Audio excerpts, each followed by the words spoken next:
नमस्ते विद्यार्थी मित्रों, आज આપણો ટોપિક છે વિદ્યુત ક્ષેત્ર રેખાઓ।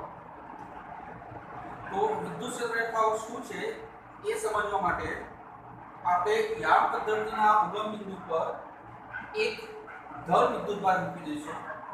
ધારો કે અહીંયા યામ પદ્ધતિનું ઉગમ બિંદુ હશે, ત્યાં આગળ આપણે પ્લસ ક્યુ વિદ્યુતભાર મૂકેલો છે। ક્લિયર? હવે કોઈ પણ બી વિદ્યુતભાર હોય એ પોતાની આજુબાજુ વિદ્યુત ક્ષેત્ર ઉત્પન્ન કરશે। હવે સમજી લેજો કે આ વિદ્યુતભાર ધન છે એટલે ધન વિદ્યુતભાર પોતાની આજુબાજુ જે વિદ્યુત ક્ષેત્ર રજૂ કરે છે એને આપણે દર્શાવવા જઈએ છીએ। તો એ વિદ્યુત ક્ષેત્ર કઈ રીતના દર્શાવીશું? તીર દ્વારા દર્શાવીશું।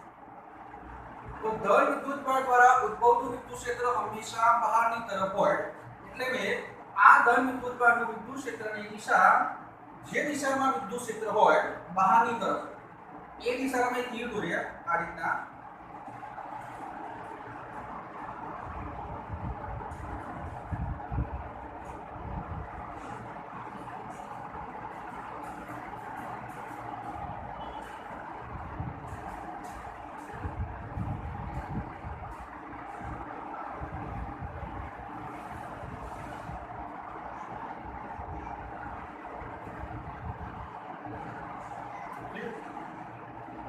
क्लियर?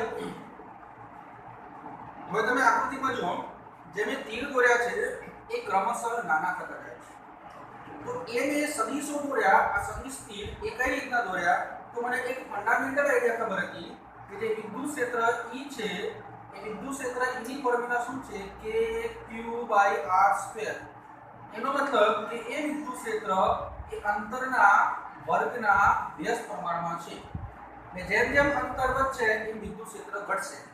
એટલે પહેલું તીર મોટું રાખ્યું કે જ્યાં આગળ વિદ્યુત ક્ષેત્ર વધારે હતું, જેમ જેમ ક્રમશઃ અંતર વધ્યું છે તેમ વિદ્યુત ક્ષેત્ર ઘટ્યું છે।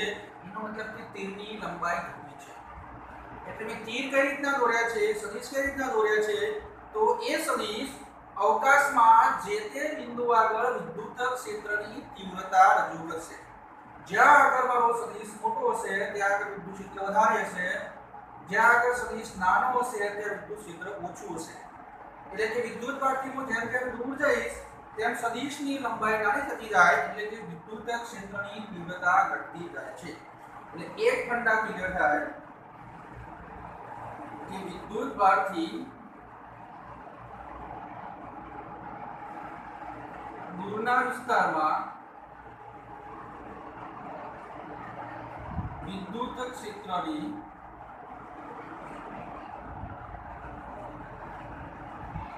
तीव्रता घटे छे। बराबर? के E चले छे 1/r²। અને વિદ્યુત ક્ષેત્રની તીવ્રતા ઘટે છે એના કારણે જે તીર ક્રમશઃ કેવા કરે છે? નાના, મોટું, નાનું, એનાથી નાનું, હજુ આગળ જાય તો એનાથી પણ બી નાનું આવશે। આકૃતિમાં સમજવા પૂરતા મેં ચાર જ દિશાઓમાં દર્શાવ્યા છે। વાસ્તવમાં અહીંયા પણ બી તીર હશે।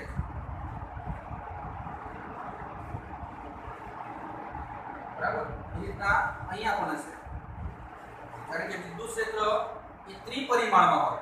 એટલે અહીંયા વિદ્યુતભાર પડ્યો હોય તો એની આજુબાજુના બધા વિસ્તારમાં હું તીર દોરી શકું, પણ આપણે બોર્ડ હશે એ બોર્ડ 2 ડાયમેન્શનમાં એટલે કે ત્રિપરિમાણમાં જ હોય, એટલે મેં આકૃતિ ખાલી ત્રિપરિમાણમાં જ દર્શાવેલી છે।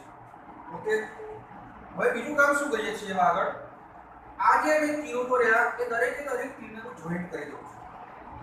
સમજો, આ એક તીર લઈએ આપણે, પેલા મોટું તીર, પછી એનાથી થોડુંક નાનું, હજુ એનાથી નાનું। હવે આ તીરના કોઈ પણ બી શીર્ષ ઉપર હું વિદ્યુતભાર મૂકી દઈશ ને તો એ વિદ્યુતભાર ઉપર બળ લાગશે। સમજો, આ એક વિદ્યુત ક્ષેત્ર દર્શાવતું તીર છે। આ તીરના શીર્ષ ઉપર મેં સ્મોલ q બરાબર +1 કુલમ વિદ્યુતભાર મૂકી દીધું તો આ વિદ્યુતભાર ઉપર બળ લાગશે। કેમ? કારણ કે આપણે વિદ્યુત ક્ષેત્રની વ્યાખ્યા ભણ્યા હતા। વિદ્યુત ક્ષેત્ર E બરાબર શું લખાય? વિદ્યુત ક્ષેત્ર E બરાબર એકમ ધન વિદ્યુતભાર ઉપર લાગતું બળ E બરાબર F ભાગ્યા Q। જેટલું આ વિદ્યુતભાર ઉપર બળ વધારે લાગશે એટલું વિદ્યુત ક્ષેત્ર વધારે હશે। એટલે મેં કરીશું અહીંયા આ શીર્ષ ઉપર સ્મોલ q બરાબર +1 કુલમ વિદ્યુતભાર મૂકી દીધો તો એ વિદ્યુતભાર ઉપર બળ લાગશે F અને એ બળ જેટલું વધારે લાગશે એટલું વિદ્યુત ક્ષેત્ર વધારે હશે એટલે હું પહેલા તીરના શીર્ષ ઉપર વિદ્યુતભાર મૂકીશ સ્મોલ q તેના પર બળ લાગશે બીજા તીરના શીર્ષ ઉપર મૂકીશ તો પણ બીના પર બળ લાગશે ત્રીજા તીરના શીર્ષ પર મૂકીશ તો પણ બીના પર બળ લાગશે પણ ક્રમશઃ બળ ઘટતું જશે પહેલા બળ વધારે લાગશે કારણ કે ત્યાં વિદ્યુત ક્ષેત્ર વધારે છે પછી બળ ઓછું થશે હજુ આગળ જઈશ તો બળ ઓછું થશે બરાબર કારણ કે જેમ જેમ આપણે આગળ જઈશું એ વિદ્યુત ક્ષેત્ર ઘટતું જાય છે ક્લિયર એટલે તમારી બુકમાં લખ્યું છે કે કોઈ પણની તીરના શીર્ષ ઉપર અહીંયા હું એકમ ધન વિદ્યુતભાર અથવા તો સ્મોલ q વિદ્યુતભાર અથવા તો એને પરીક્ષણ વિદ્યુતભાર કહેવાય પરીક્ષણ વિદ્યુતભાર મૂકીશ તો તેના પર બળ લાગશે કારણ કે આ શું રજૂ કરે છે વિદ્યુત ક્ષેત્ર જ્યારે વિદ્યુત ક્ષેત્રની અંદર કોઈ પણ વિદ્યુતભાર હોય તેના પર બળ લાગશે ક્લિયર ઓકે હવે બીજું કામ શું કરીએ છીએ આ દરેક ક્ષેત્ર રેખાઓને હવે હું જોઈન્ટ કરી દઉં છું આ રીતે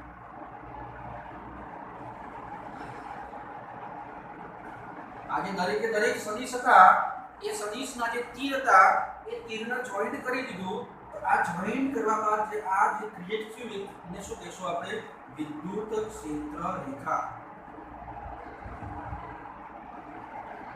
પહેલા ખાલી સદિશ હતા તીર હતા જેવા જોઈન્ટ કરી દીધા તરત શું બની ગયું હજુ વિદ્યુત ક્ષેત્ર રેખા બરાબર તો મગજમાં કઈ દેખી પહેલા હું એવું બોલતો હતો કે જેટલા આ તીર મોટા હશે એટલું વિદ્યુત ક્ષેત્ર વધારે હશે આ તો એક જ તીર થઈ ગયું બરાબર તો હવે એક જ તીર થઈ ગયું તો વિદ્યુત ક્ષેત્ર ક્યાં વધારે હશે અને ક્યાં ઓછું હશે એ સમજવું મુશ્કેલ બને રિપીટ કરું છું પહેલા હું શું બોલતો હતો કે અહીંયા તીર મોટું પછી નાનું એટલે જેમ જેમ તીર નાના થતા જાય એ વિદ્યુત ક્ષેત્ર ઘટતું જાય છે એવું બોલતો હતો પણ હવે તમે ત્રણ તીર ભેગા કરીને એક જ તીર બનાવી દીધું તો હવે વિદ્યુત ક્ષેત્ર ક્યાં વધારે હશે અને ક્યાં ઓછું હશે એ સમજવું મુશ્કેલ બની ગયું બરાબર તો વિદ્યુત ક્ષેત્રની પ્રબળતા સમજવા માટે શું કરીશું તો વિદ્યુત ક્ષેત્રની પ્રબળતા સમજવા માટે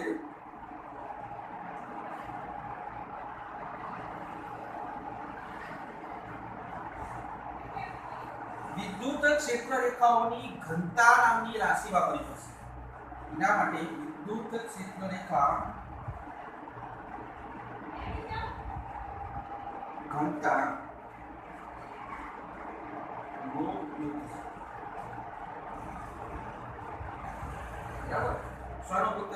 વિદ્યુત ક્ષેત્ર રેખા ઘનતા જ્યાં વિદ્યુત ક્ષેત્ર રેખાઓની ઘનતા વધારે હોય એનો મતલબ કે જ્યાં વિદ્યુત ક્ષેત્ર રેખાઓ ગીચોગીચ હશે ત્યાં વિદ્યુત ક્ષેત્ર પ્રબળ હશે અને જ્યાં વિદ્યુત ક્ષેત્ર રેખાઓ સૂટી હોય ત્યાં વિદ્યુત ક્ષેત્ર નિર્બળ હશે એવું આપણે હવે કહીશું સમજો વિદ્યુતભારની નજીકના વિસ્તારમાં જુઓ વિદ્યુતભારની નજીકના વિસ્તારમાં વિદ્યુત ક્ષેત્ર રેખાઓ ગીચોગીચ છે સમજાય છે અને જ્યારે હું દૂર જઈશ એ વિદ્યુત ક્ષેત્ર રેખાઓ આછી થતી જાય ફેલાતી જતી છે ક્લિયર એટલે વિદ્યુતભારની નજીકના વિસ્તારમાં વિદ્યુત ક્ષેત્ર રેખાઓની ગીચતા વધારે છે એટલે ત્યાં આગળ વિદ્યુત ક્ષેત્ર પ્રબળ હશે અને જ્યારે દૂર જઈશ તેમ જુઓ સૂટી થતી જાય બરાબર એટલે વિદ્યુત ક્ષેત્ર રેખાઓની ગીચતા ઘટે છે એટલે વિદ્યુતભારથી દૂરના વિસ્તારમાં વિદ્યુત ક્ષેત્ર નિર્બળ છે એટલે એવું સિમ્પલી કહી શકીએ કે વિદ્યુતભારની નજીકના વિસ્તારમાં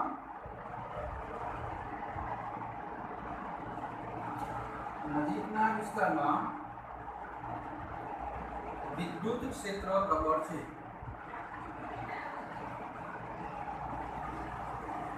જ્યારે વિદ્યુતભારથી દૂરના વિસ્તારમાં વિદ્યુત ક્ષેત્ર નિર્બળ છે કારણ કે વિદ્યુત ક્ષેત્રની પ્રબળતા કોના દ્વારા વ્યાખ્યાયિત કરી છે આપણે તો વિદ્યુત ક્ષેત્ર રેખા ઘનતા પરથી બરાબર હવે તમારા મગજમાં એક આઈડિયા ક્લિયર થાય કે આ વિદ્યુત ક્ષેત્ર રેખા ઘનતા એટલે કે વિદ્યુત ક્ષેત્ર રેખાઓની સંખ્યા એ કઈ રીતના નક્કી થાય કોઈ એક વ્યક્તિ એવો હોય કે અહીંયા 3 મી દૂરી તો કોક હોશિયાર વ્યક્તિ હોય તો 10-15 દૂરી દે એકી સાથે કોક બીજો વ્યક્તિ આવે તો અહીંયા 20-25 ક્ષેત્ર રેખાઓ દોરી દે એટલે અલગ અલગ વ્યક્તિ હશે એ અલગ અલગ ક્ષેત્રરેખાઓ દોરશે. વાસ્તવમાં તમે અસંખ્ય ક્ષેત્રરેખાઓ દોરી શકો, બરાબર. એટલે ક્ષેત્રરેખાઓની સંખ્યા ફિક્સ નહીં થઈ શકે. પણ આપણે હવે શું કરીશું, વિદ્યુત ક્ષેત્રરેખાઓની સાપેક્ષ ઘનતા લઈશું. વિદ્યુત ક્ષેત્રરેખાની સાપેક્ષ ઘનતા લઈશું. એ તમને હું સમજાવું કઈ રીતના લેવાશે. વિદ્યુત ક્ષેત્રરેખાની સાપેક્ષ ઘનતા,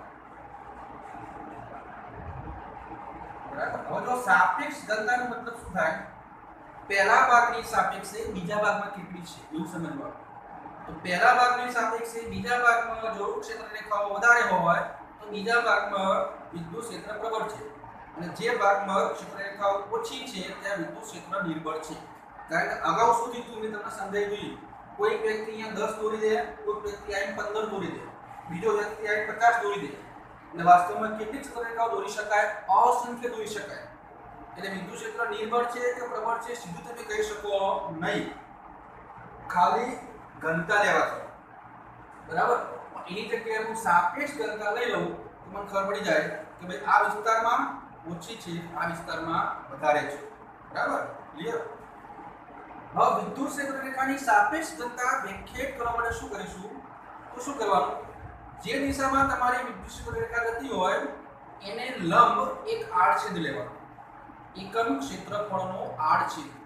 એ આડછેદમાંથી પસાર થતી ક્ષેત્રરેખાઓની સંખ્યા, એને શું કહીશું, વિદ્યુત ક્ષેત્રરેખાની ઘનતા. ક્લિયર સમજો. ધારો કે વિદ્યુત ક્ષેત્ર આ દિશામાં જાય છે, ક્ષેત્રરેખા એને લંબ, એક્ઝેટ એને લંબ એક આડછેદ લઈશું.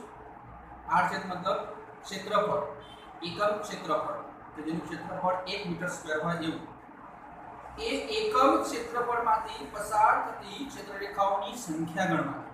એને શું કહીશું, વિદ્યુત ક્ષેત્રરેખાની સાપેક્ષ ઘનતા, બરાબર. સૂત્ર લખવું સમજવું.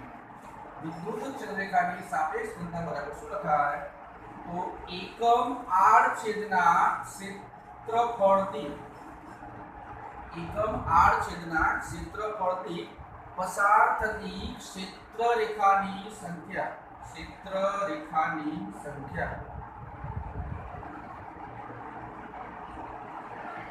બરાબર. આને કહેવાય સાપેક્ષ ઘનતા. હમણાં જોયું, જેટલી વિદ્યુત ક્ષેત્રરેખાની સાપેક્ષ ઘનતા વધારે હોય એટલું વિદ્યુત ક્ષેત્ર પ્રબળ હોય. એનો મતલબ કે વિદ્યુત ક્ષેત્રરેખાની જે સાપેક્ષ ઘનતા ખરી એ શું રજૂ કરે, વિદ્યુત ક્ષેત્ર. એટલે હું આની જગ્યાએ સિમ્પલી લખી દઉં કે આ જે શું રજૂ કરશે, સાપેક્ષ ઘનતા એ વિદ્યુત ક્ષેત્ર E. જેટલી ઘનતા વધારે એટલું વિદ્યુત ક્ષેત્ર વધારે, બરાબર. બીજી કોડ સામે શું આવ્યું, ક્ષેત્રરેખાની સંખ્યા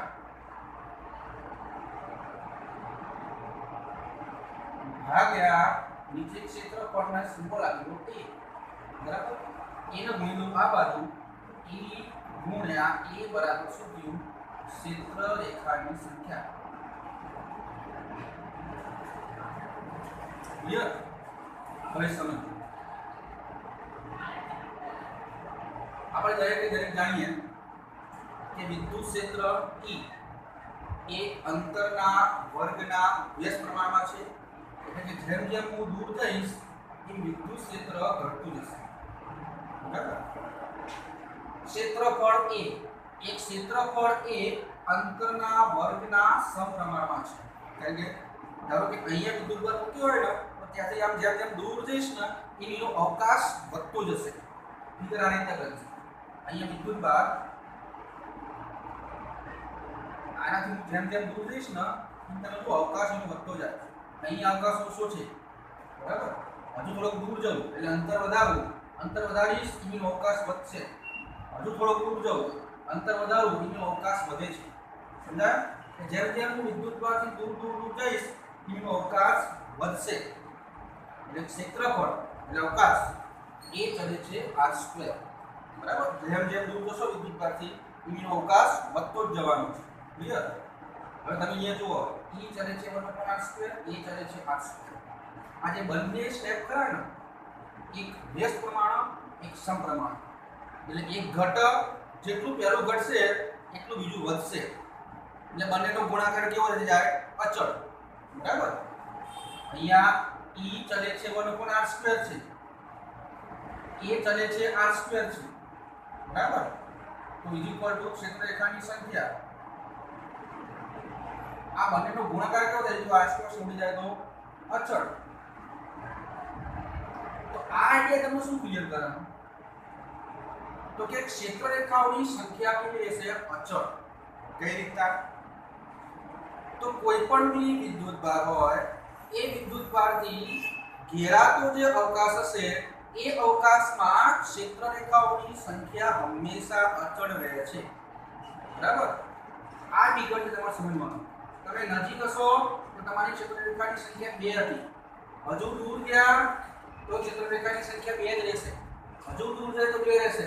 હું ગમે એટલું દૂર જાય તો ક્ષેત્રરેખાની સંખ્યા આપણી 2 અચળ જ રહેશે, બરાબર? કારણ કે જેમ જેમ હું દૂર જઈશ એમ મારું ક્ષેત્રફળ વધવાનું છે, અને જેમ જેમ હું દૂર જઈશ એમ મારું વિદ્યુત ક્ષેત્ર ઘટવાનું છે. ક્લિયર?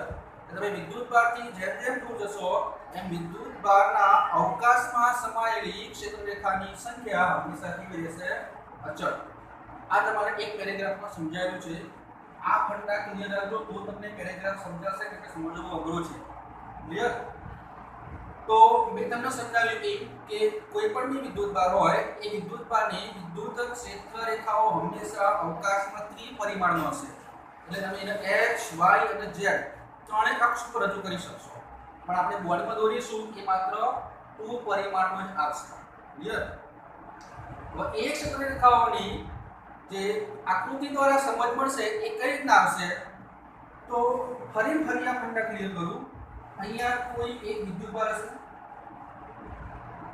ધારો કે +q વિદ્યુતભાર.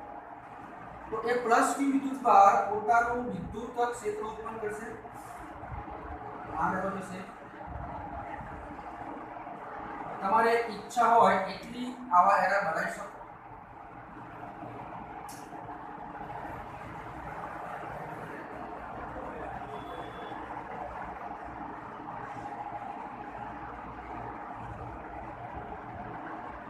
બરાબર?